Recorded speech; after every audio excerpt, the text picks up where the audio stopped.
Before he turned 30, he had already crushed empires, conquered nations, and changed history forever.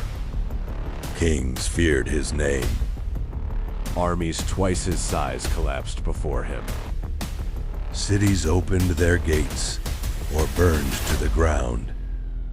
He crossed deserts, mountains, and endless battlefields, not as a king born into peace, but as a warrior who believed he was destined to rule the world. This is the unbelievable story of the man history would call Alexander the Great.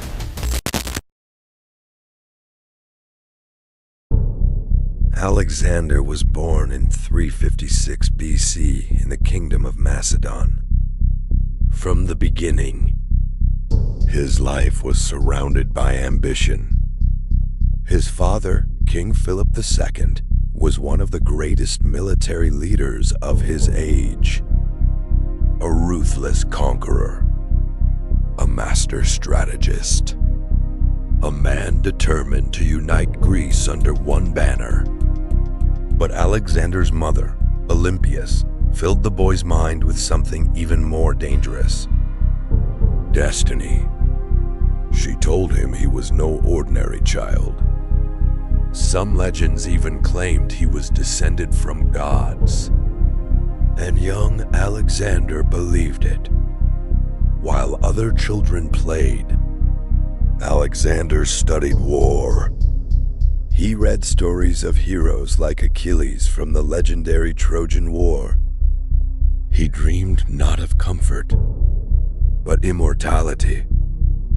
And perhaps the most important influence of all was his teacher, a philosopher named Aristotle.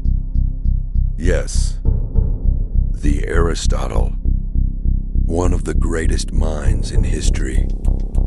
Under Aristotle's guidance, Alexander learned philosophy, science, politics, and literature. But knowledge alone would never satisfy him. Because deep inside, Alexander wanted something greater. He wanted the world to remember his name forever.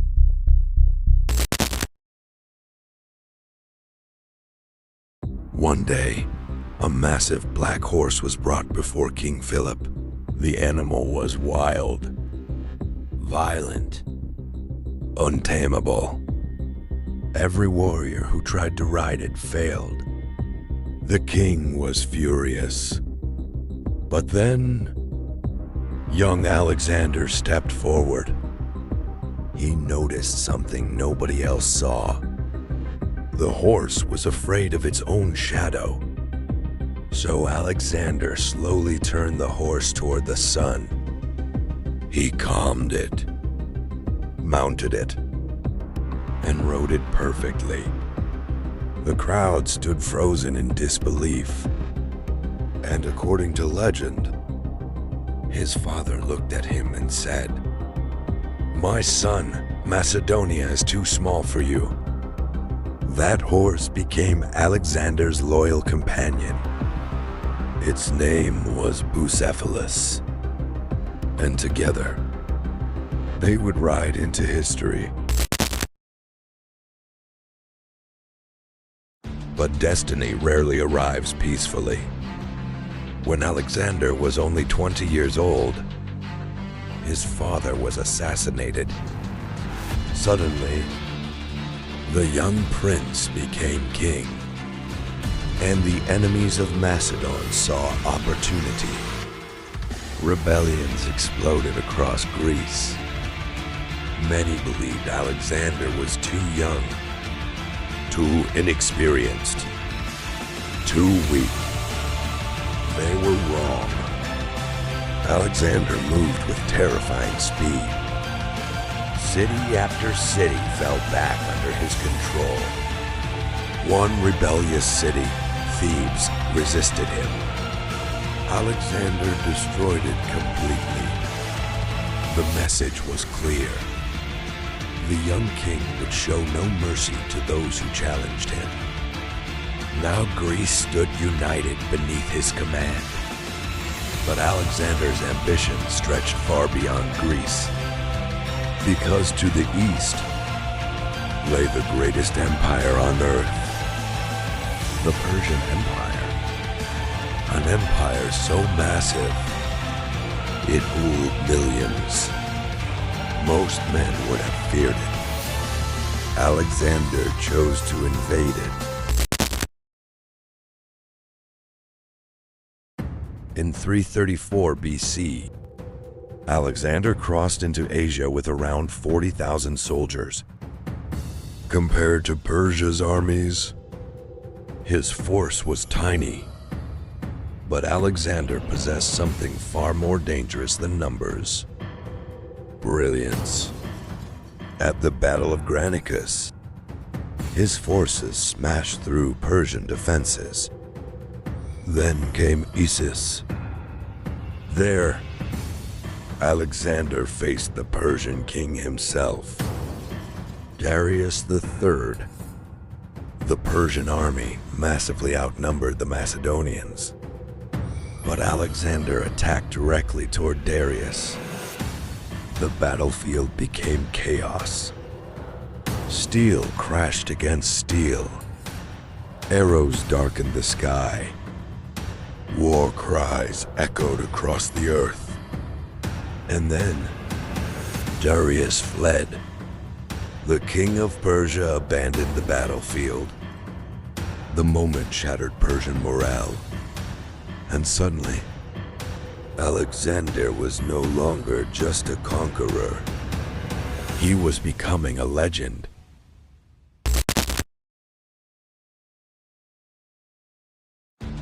But one city refused to surrender: Tyre. A heavily fortified island city surrounded by the sea. Many believed it was impossible to conquer. Alexander disagreed, so he did something unbelievable. He ordered his men to build a massive road through the ocean itself. For 7 months, they worked under constant attack. Arrows rained down, ships burned, men died. But Alexander refused to stop. Finally, his army breached the walls. Tyre fell. The world watched in shock, because now it was becoming clear. There was almost nothing this man could not do. After Persia's western territories collapsed, Alexander marched into Egypt. And unlike other regions, Egypt welcomed him as a liberator. There, he founded a new city, Alexandria, a city that would become one of the greatest centers of knowledge in history. Alexander also traveled deep into the desert to consult an ancient oracle. What exactly was said there remains a mystery. But afterward, Alexander seemed even more convinced of his divine destiny. Not merely a king, not merely a conqueror, but a man chosen by fate itself.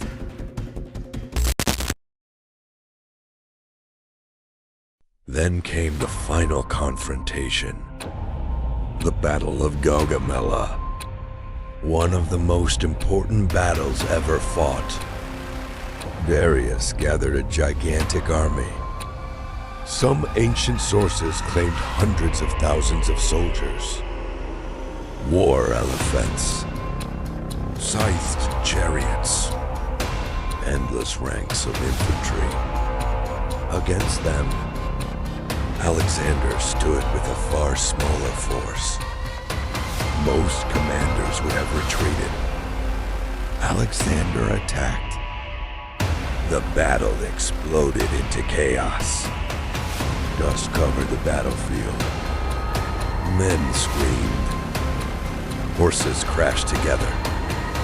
Entire formations collapsed. And once again, Alexander led from the front. Not from behind. Not hidden safely away. He charged directly into danger beside his men. Then, he spotted an opening. Alexander and his cavalry drove straight toward Darius. And once again, the Persian king fled. That moment changed everything. The Persian Empire, the most powerful empire on earth, collapsed. And before turning 30, Alexander had conquered an empire stretching across 3 continents.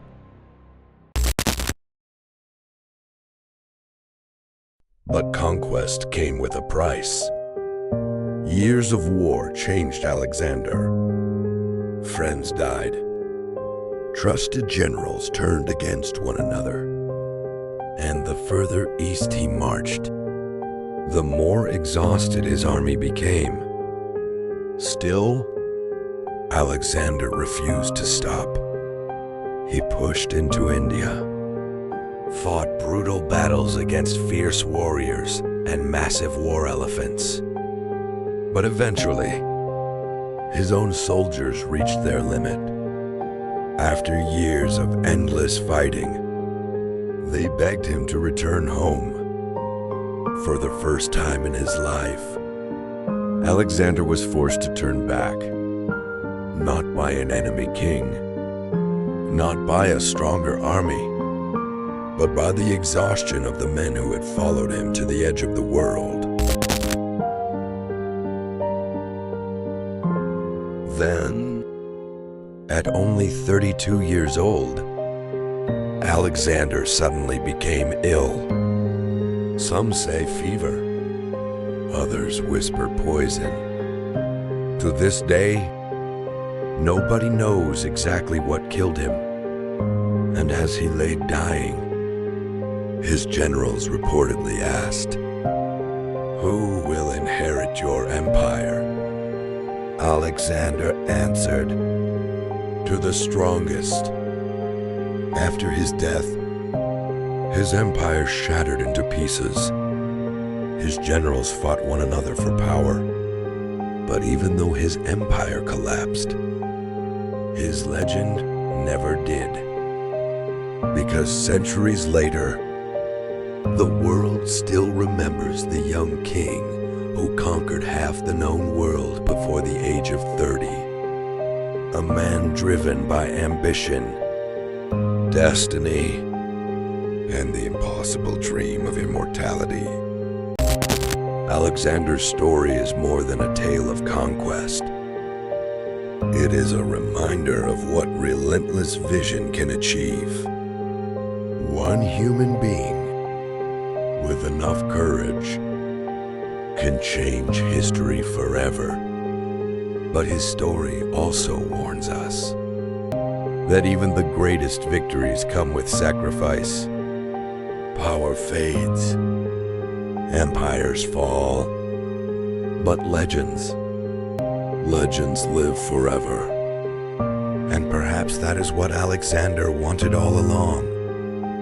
Not merely to rule the world, but to be remembered by it. If you enjoyed this anime-style historical journey, subscribe for more legendary untold stories, ancient wars, forgotten heroes, and cinematic history videos. And remember, some people live ordinary lives. Others leave footprints across history itself.